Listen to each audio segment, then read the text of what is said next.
Preparando o domingo para viver melhor o dia do Senhor. Nossa igreja está sempre cheia de cristãos em oração. Hoje é domingo, dia do Senhor. Vejam como reza o meu povo santo. O amor está voltando à nova geração. Nosso povo está rezando de mãos dadas. Bem-vindo, bem-vinda você que está agora acompanhando conosco este programa Preparando o Domingo. Eu sou Carlos André e nós juntos vamos refletir os textos da liturgia deste segundo domingo da Quaresma.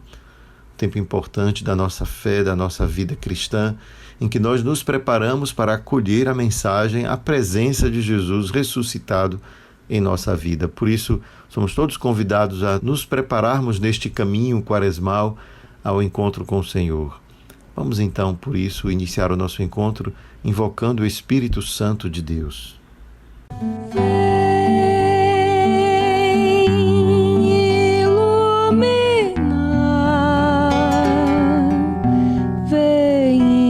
Inspirar o pensamento, milagres faz acontecer,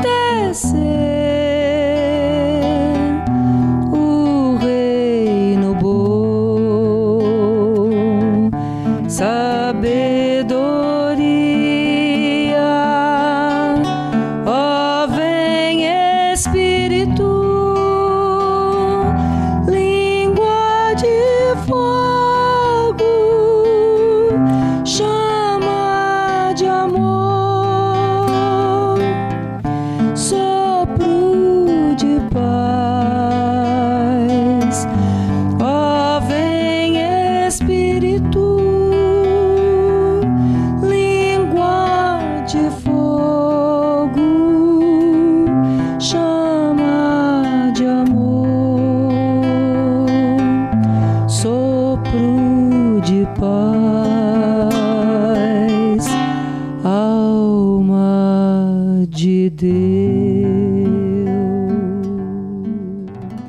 A primeira leitura da liturgia deste domingo nos apresenta um episódio da história do patriarca Abraão. E nós vamos então escutar lá no livro do Gênesis, capítulo 15, que diz: Naqueles dias, o Senhor conduziu Abraão para fora e disse-lhe: Olha para o céu e conta as estrelas, se fores capaz. E acrescentou: Assim será a tua descendência. Abraão teve fé no Senhor, que considerou isso como justiça. E ele lhe disse: Eu sou o Senhor que te fez sair de Ur dos Caldeus, para te dar em possessão esta terra. Abraão lhe perguntou: Senhor Deus, como poderei saber que vou possuí-la?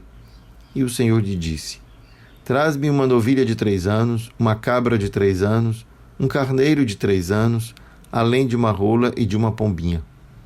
Abraão trouxe tudo e dividiu os animais pelo meio, mas não as aves, colocando as respectivas partes uma frente à outra.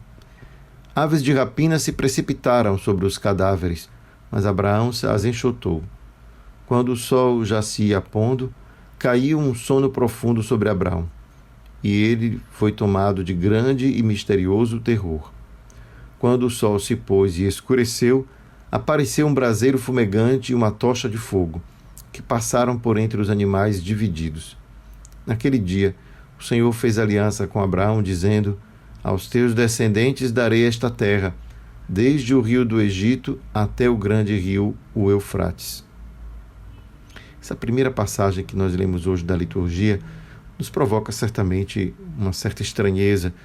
Está muito longe da nossa prática cotidiana, da nossa experiência religiosa, esse gesto de Abraão, colocar animais para serem sacrificados diante de Deus. Deus mesmo que pede a Abraão animais de 3 anos. Abraão, que não sabemos bem se Deus pediu realmente que ele cortasse os animais, simplesmente parte os animais ao meio e senta, esperando que algo aconteça. Essa cena parece tão distante da nossa vida cotidiana que às vezes torna difícil compreender o sentido dela. Talvez a primeira coisa que a gente pode perceber é que esse gesto de Abraão, distante da nossa cultura, era comum na sua época. E não era comum apenas como um gesto feito junto a Deus, mas era comum entre os gestos de aliança que se realizavam entre pessoas, entre famílias, entre países, entre nações, que representava o seguinte: quando nós fazemos uma aliança, estabelecemos compromissos e prometemos também benefícios. Aqueles que descumprirem os critérios desta aliança deverão, portanto, ser mortos como esses animais. Então a ideia é: fazemos com os animais aquilo que nós aceitaremos que seja feito conosco, caso não cumpramos a nossa parte no trato. Era a maneira, digamos, que naquela época se fazia para simbolizar um compromisso sério, solene, que duas pessoas ou duas famílias, não importa, não é? duas realidades decidem fazer uma aliança. Então a aliança significava cortar animais e fazer com que aquilo fosse simbólico, não é? Daquilo que aconteceria com aquele que não cumprir a aliança. Uma coisa pouco estranha para os nossos dias, claro, certamente, mas temos que nos colocar no ambiente, né? No ambiente do mundo bíblico, e perceber que aquilo que é descrito reflete o ambiente, o momento cultural que aquela época representava. Então, por isso, ao ver este texto, entendemos que Abraão está fazendo um gesto solene.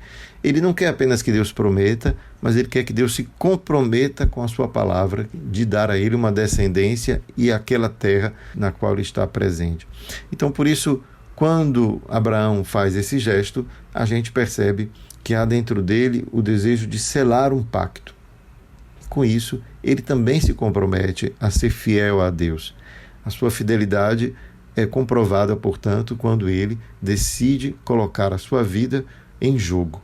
Ele, portanto, ao fazer aquele gesto, está dizendo: estou disposto, inclusive, Senhor, que me tires a vida se eu não for capaz de cumprir a minha parte neste trato. Qual é a parte de Abraão? Deus não fala. Será que Deus pede a Abraão algo mais, além de ser fiel a ele, além de buscá-lo, além de comprometer-se com ele e não com outros deuses? O texto parece indicar que nada mais além disso é pedido a Abraão. Abraão é o início da nossa experiência de fé com o Senhor.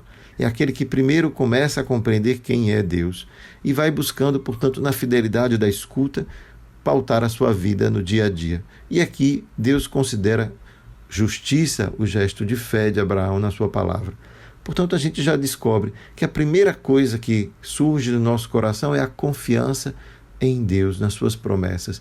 É o primeiro gesto de fé de Abraão, a confiança nas promessas divinas. E ele faz isso, então, solenemente. Mas outro aspecto interessante que a gente pode recordar nesse texto é que a maneira como Deus se manifesta a Abraão é de uma maneira que a gente chama na Bíblia de teofania. Deus se manifesta. Essa manifestação divina muitas vezes é feita a partir da experiência com fogo, algo que faz tremer, algo que é espantoso. E aqui o texto nos diz que Abraão foi tomado de grande e misterioso terror. E depois, quando escureceu, um braseiro fumegante, uma tocha de fogo. E a gente pode imaginar esse cenário como o cenário da manifestação divina. Deus que se manifesta desta maneira assim, extraordinária, não é? Que transforma, digamos, a realidade física na qual Abraão estava, que era, portanto, o fogo sobre as ofertas, sobre os animais partidos. E, claro, não é? A conclusão de que naquele dia o Senhor promete a Abraão exatamente qual é a extensão da terra que ele vai dar a Abraão. E nós temos aqui um episódio importante da nossa história da fé, porque é a história do nosso patriarca Abraão, aquele que primeiro pôs a sua confiança em Deus e estabeleceu com o Senhor uma aliança, e na sua fidelidade ele pôde receber então aquilo que Deus prometia. É o convite que nós recebemos na liturgia de hoje e que também se estende, claro, quando nós continuamos a ler, aquilo que o Salmo vai representar. O Senhor é minha luz e salvação. Um gesto de confiança. Eu devolvo a Deus aquilo que dentro do meu coração existe como gesto de reconhecimento de que é nele que eu posso pôr realmente a minha confiança. O Senhor é minha luz e minha salvação, de quem eu terei medo? O Senhor é a proteção da minha vida, perante quem eu tremerei? Esta confiança em Deus que não deve nos faltar, especialmente nos momentos difíceis, mas também nos momentos alegres, confiando de que as promessas de Deus são aquelas que correspondem à nossa fé, à nossa esperança, de que não nos falte o necessário, de que nós possamos conquistar aquilo que precisamos para sobreviver. Mas, do outro lado, também a nossa fidelidade naquilo que Ele nos convida a sermos pessoas dignas dessa fé, dessa confiança. É um pouco aquilo que São Paulo, na carta aos Filipenses, vai nos ensinar dizendo: sede meus imitadores, irmãos, e observai os que vivem de acordo com o exemplo que nós damos. Uma condição importante para que a gente possa viver nessa esperança de que Deus não nos abandona. Já vos disse muitas vezes, e agora o repito chorando, há muitos por aí que se comportam como inimigos da cruz de Cristo. O fim deles é a perdição, o Deus deles é o estômago, a glória deles está no que é vergonhoso, e só pensam nas coisas terrenas.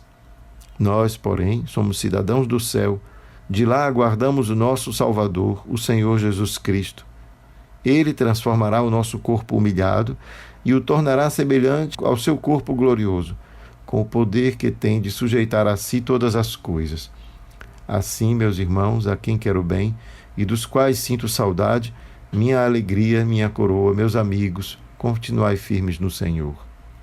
Uma carta carinhosa de São Paulo, convidando a todos aqueles que confiam no Senhor a não perder a esperança, a pôr a sua confiança naquele que não somente nos resgatou, porque quem sabe nos ajudou nos libertando dos males físicos, dos males, daqueles livramentos momentâneos que nós experimentamos, mas porque nos deu a graça de reconhecer que somos cidadãos do céu.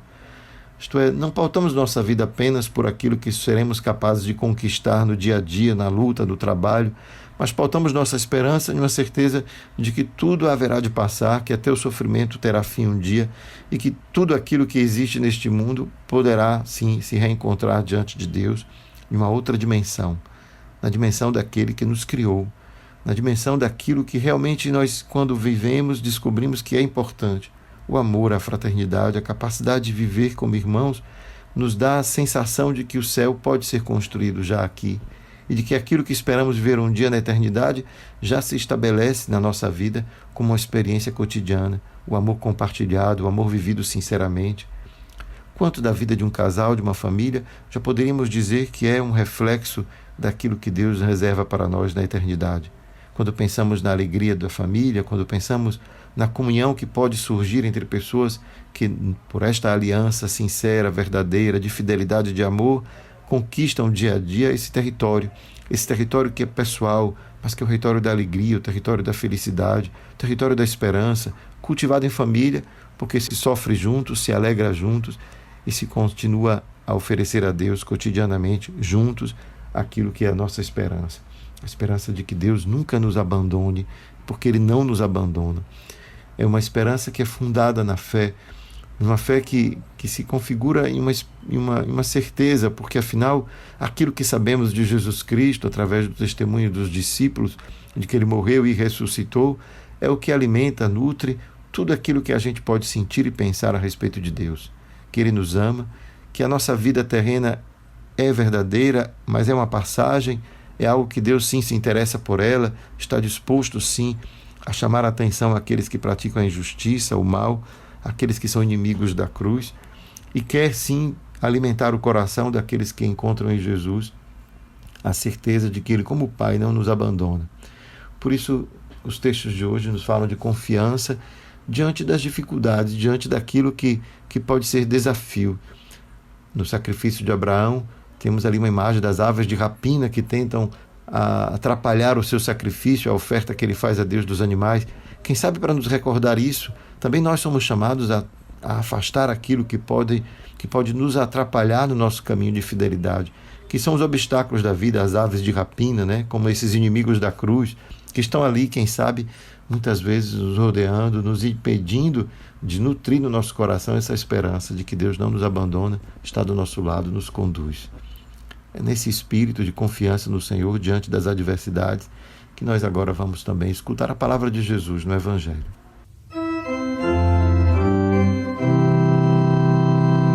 Da nuvem uma voz se fez ouvir: eis meu filho muito amado, nele está meu bem-querer,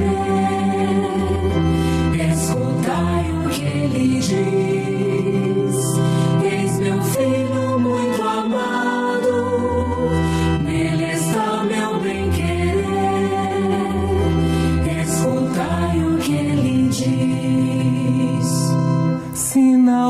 plena vida, na transfiguração,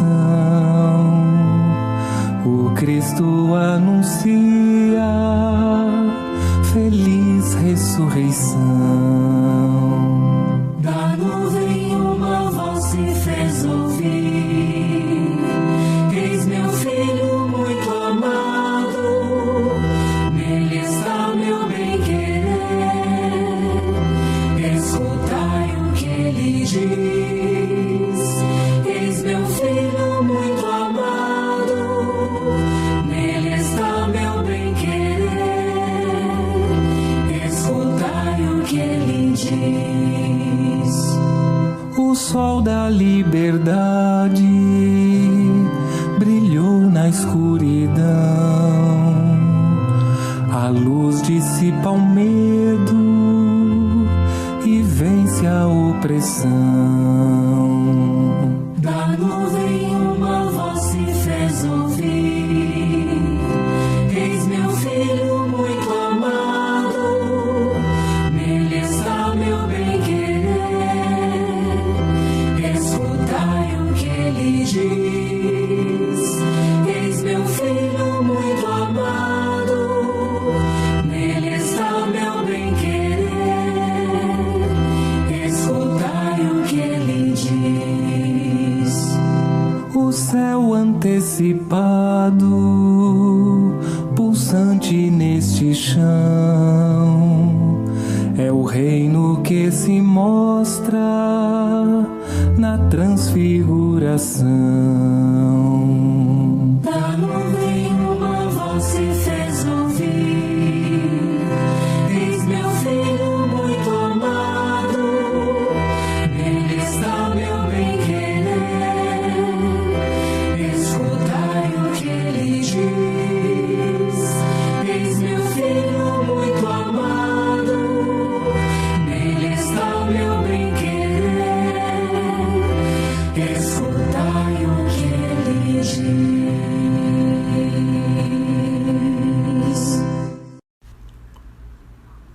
Evangelho de Jesus Cristo, segundo Lucas. Naquele tempo, Jesus levou consigo Pedro, João e Tiago e subiu a montanha para rezar. Enquanto rezava, seu rosto mudou de aparência e sua roupa ficou muito branca e brilhante. Eis que 2 homens estavam conversando com Jesus. Eram Moisés e Elias. Eles apareceram revestidos de glória e conversavam sobre a morte que Jesus iria sofrer em Jerusalém. Pedro e os companheiros estavam com muito sono. Ao despertarem, viram a glória de Jesus e os 2 homens que estavam com ele.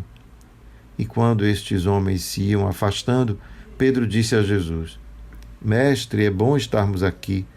Vamos fazer 3 tendas, uma para ti, outra para Moisés e outra para Elias. Pedro não sabia o que estava dizendo. Ele estava ainda falando quando apareceu uma nuvem que os cobriu com sua sombra. Os discípulos ficaram com medo ao entrarem dentro da nuvem. Da nuvem, porém, saiu uma voz que dizia: Este é o meu filho, o escolhido. Escutai o que ele diz. Enquanto a voz ressoava, Jesus encontrou-se sozinho. Os discípulos ficaram calados e naqueles dias não contaram a ninguém nada do que tinham visto. Palavra da salvação. Glória a vós, Senhor. O Evangelho de hoje apresenta a transfiguração de Jesus diante dos seus discípulos, Pedro, João e Tiago, que subindo a montanha com ele para rezar, têm esta experiência extraordinária. O rosto de Jesus que muda, sua roupa que fica brilhante, homens que aparecem ao lado deles e são identificados como Moisés e Elias, aqueles que representam a lei e os profetas, o modo como os antigos resumiam todas as escrituras. Estava na lei e os profetas, isto é, não chamavam de Bíblia, né? A Bíblia era chamada lei e os profetas. Assim como Deus havia anunciado na lei e nos profetas, assim então Jesus agora cumpre na sua vida. Ele é o Messias. Essa experiência de encontrar em Jesus a manifestação do Messias, ela se concretiza no final do Evangelho, quando a gente ouve que da nuvem sai uma voz que diz: Este é o meu filho, o escolhido, escutai o que ele diz. Este é o convite final do Evangelho de hoje, escutai o que ele diz. Mas este escutai o que ele diz passa por essa experiência extraordinária. Afinal, Jesus estava ali diante de Moisés e Elias, esses dois personagens importantes da história de Israel, e sobre o que eles falavam, o texto diz, conversavam sobre a morte que Jesus iria sofrer em Jerusalém. Imagina se um momento tão grandioso como esse pudesse ser marcado por uma situação tão trágica, a morte de Jesus em Jerusalém. Claro que naquele momento os discípulos não tinham a menor ideia do que isso possa representar, afinal, eles estavam vivendo com esse Jesus glorioso que diante deles se manifestava, mas não somente ali na montanha, mas nos discursos que atraíam multidões, nos milagres que transformavam vidas, e tudo isso, claro, não poderia combinar com uma morte trágica. Isso não passava pela cabeça dos discípulos e nem tampouco poderia passar agora, em que eles estão vendo Jesus dessa maneira, transfigurado, poderoso, glorioso, como era o corpo de Moisés e Elias. É claro, Moisés e Elias, no corpo glorioso, vai nos recordar também aquilo que lá adiante vamos ouvir. Jesus tinha um corpo glorioso quando se manifesta na ressurreição. Então, é um pouco uma antecipação da ressurreição em meio à quaresma, não é? A gente pode dizer assim. Então, essa quaresma que já nos prepara não para a morte, mas para proclamar que ele, atravessando a morte, ressuscitou.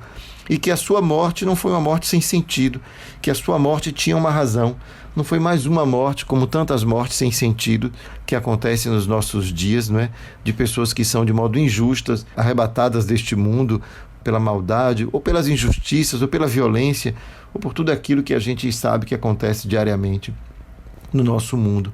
E é assim então que esse episódio da transfiguração parece nos convidar também a fazer a mesma experiência de transfigurarmos-nos diante de uma perspectiva sempre de morte, como aquela de Jesus. Assim como Jesus tinha uma perspectiva de morte, e essa morte era o assunto entre eles, Moisés e Elias, assim também a gente percebe que o nosso mundo é marcado pela morte, mas somos convidados a transfigurarmos, a também enchermos na mesma esperança que, através desse gesto que aconteceu aqui, desta manifestação de Jesus, os discípulos foram convidados também a viver da esperança de que Jesus permaneceria vivo, assim como Moisés e Elias, mas de uma outra maneira, de uma maneira gloriosa, porque apesar da sua morte, isso não seria, digamos, o seu fim.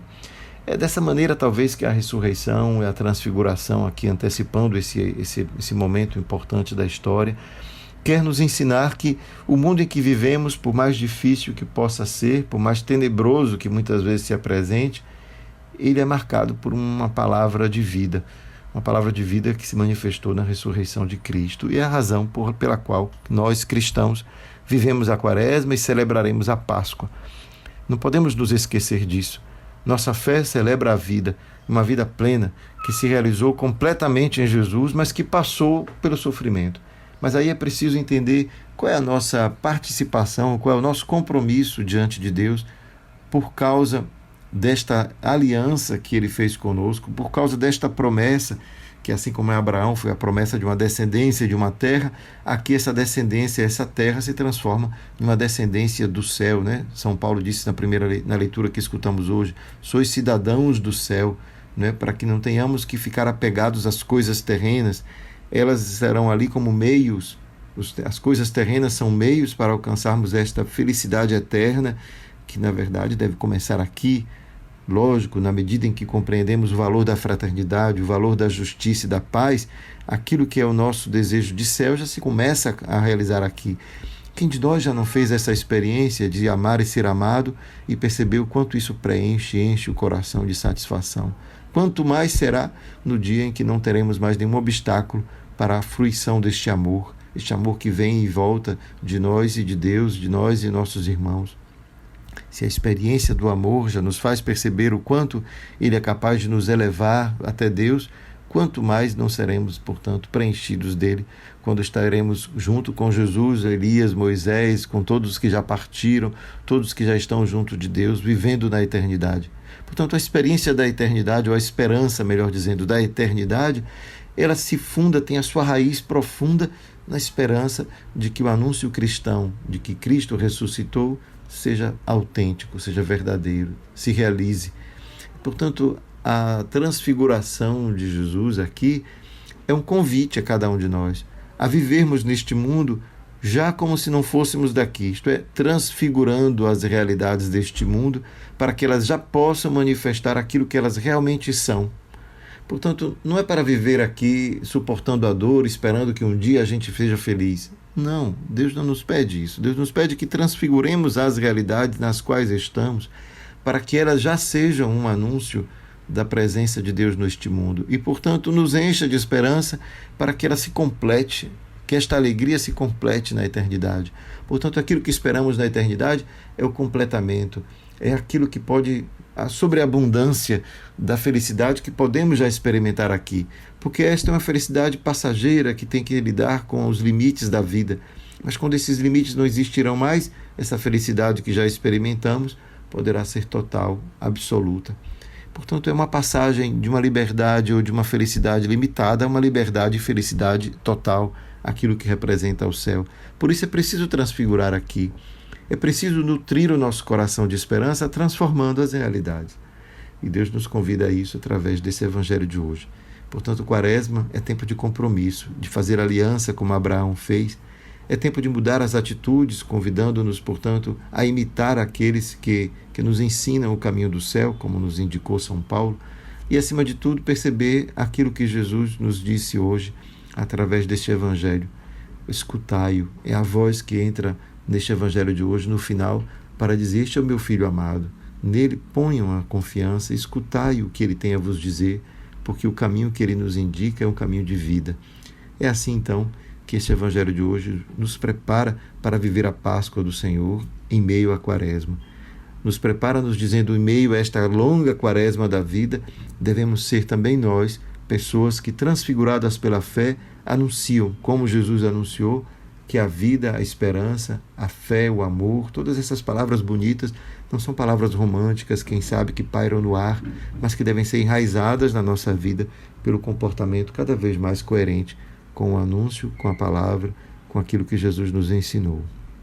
Vamos então agora fazer uma pausa, porque queremos oferecer em oração aquilo que Deus colocou em nosso coração neste encontro de hoje.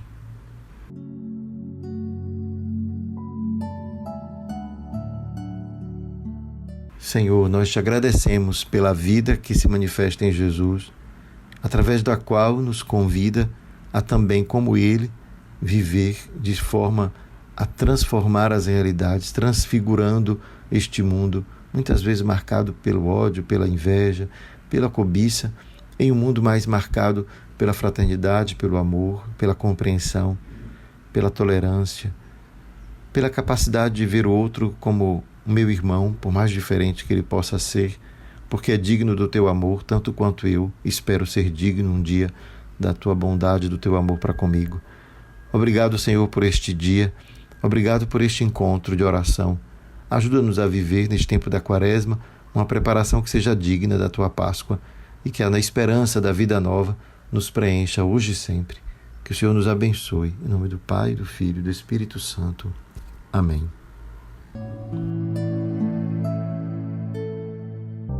Quem habita o amparo de Deus há de viver em paz. Quem habita o abrigo do Altíssimo e vive à sombra do Senhor Onipotente, diz ao Senhor: sois meu refúgio e proteção, sois o meu Deus no qual confio inteiramente. Quem habita o amparo de Deus há de viver em paz. Do caçador e do seu laço ele te livra, ele te salva da palavra que destrói. Com suas asas haverá de proteger-te, com seu escudo e suas armas defender-te. Quem habita o amparo de Deus há de viver em paz. Não temerás terror algum durante a noite, nem a flecha disparada em pleno dia, nem a peste que caminha pelo escuro, nem nem a desgraça que devasta ao meio-dia. Quem habita o amparo de Deus há de viver em paz. Nenhum mal há de chegar perto de ti, nem a desgraça baterá à tua porta, pois o Senhor deu uma ordem a seus anjos para em todos os caminhos te guardarem. Quem habita o amparo de Deus há de viver em paz. Preparando o domingo para viver melhor o dia do Senhor.